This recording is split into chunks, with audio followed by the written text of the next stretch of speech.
Guys, kalian tahu nggak sih kalau Indonesia adalah salah satu dari 10 negara penghasil sampah terbesar di dunia? Data dari Asosiasi Industri Plastik Indonesia serta Badan Pusat Statistik menyebutkan bahwa sampah plastik di Indonesia jumlahnya mencapai 64,7 juta ton per tahun.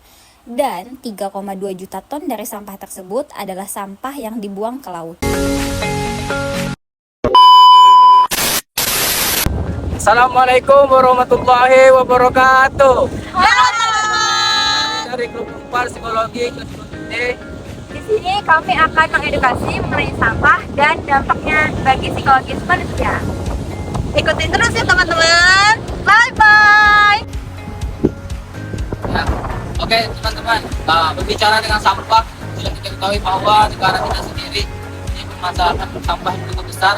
Salah satunya yang berada di pantai di Lampung ini, kita bisa lihat sama-sama sampah yang merupakan yang dihasilkan domestik ataupun hasil dari produksi manusia yang menyebabkan pemukiman yang begitu banyak, dan juga sampah ini juga dihasilkan oleh produksi dari industri. Kita bisa lihat di sini.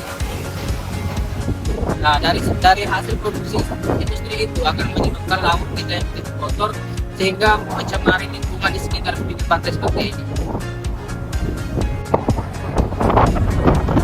Nah, berbicara mengenai sampah, ternyata sampah itu ada jenis-jenisnya loh teman-teman.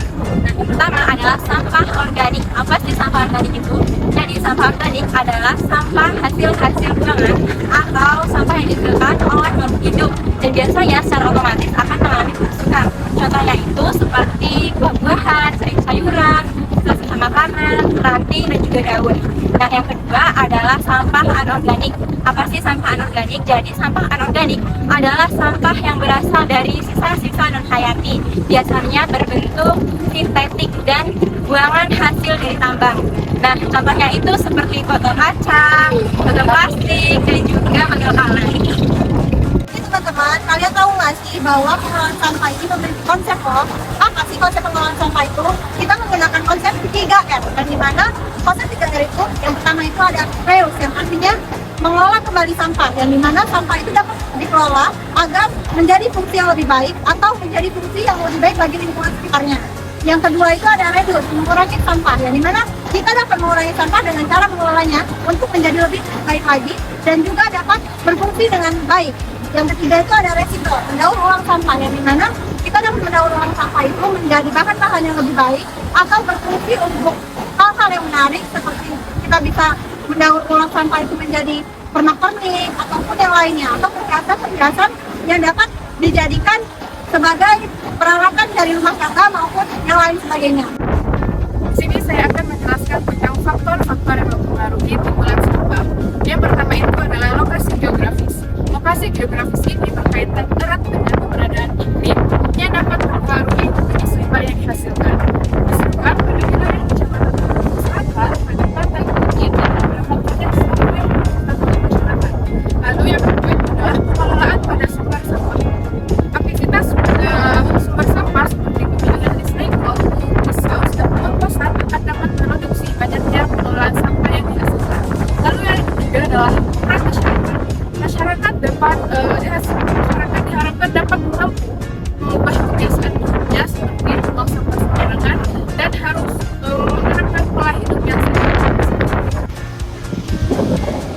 Oke, selanjutnya bagaimana sih cara agar kita bisa mengurangi timbunan sampah yang ada di lingkungan sekitar kita? Nah, kiat-kiat sederhana yang bisa kita lakukan untuk mengurangi timbunan sampah yang ada di lingkungan sekitar kita diantaranya adalah yang pertama, kita bisa mulai mengurangi penggunaan kantong-kantong plastik atau botol-botol plastik.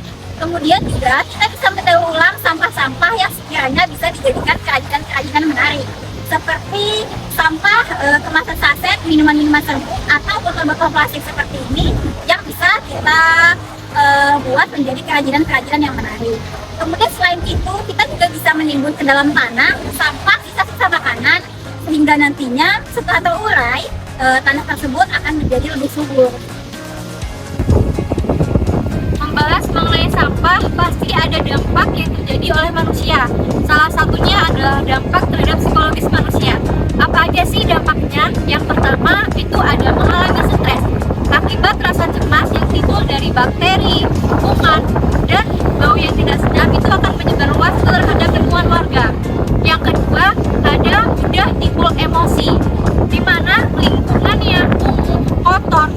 tidak sedap itu akan menjadi salah satu faktor penyebab perubahan emosional seseorang.